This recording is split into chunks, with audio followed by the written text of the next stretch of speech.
Santosh DJ Santosh राज hi tech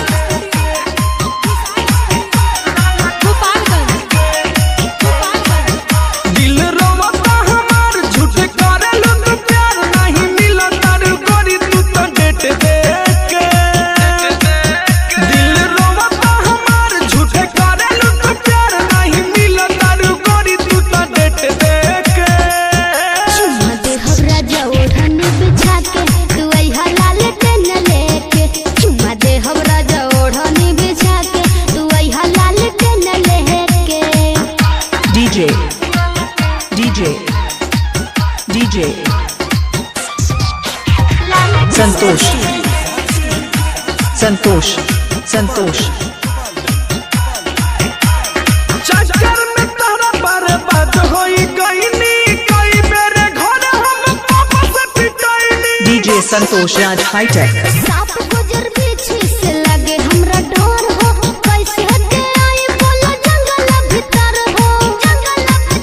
ताहर आदत ह पुराना रोजे करेलू बहाना ताहर चिकन सामान हमरा कबो न ठके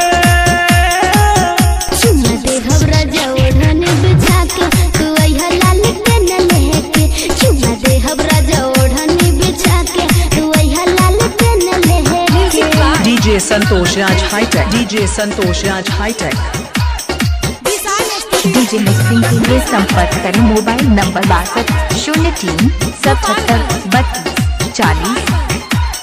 रात भर मोबाइल से करेलू तू बतिया रोज बाइले तू गिरालू संगतिया डीजे संतोष राज हाईटेक भेंट जब होई राजा मजा तू हमारी हा ओढ़नी हटाई हा तू लहंगा लसरी हा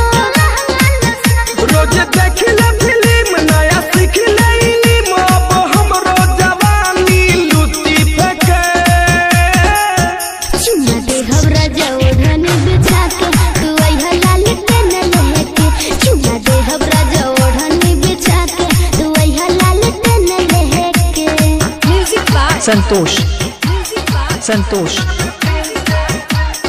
रामपुर खजुरिया बाजार मोतिहारी रामपुर खजुरिया बाजार Motihari mix by Rangeela recording studio Mirganj Sameer Sawan हई जाने लाइला का काहे तू डरालू दिल पे मारा भाई पाका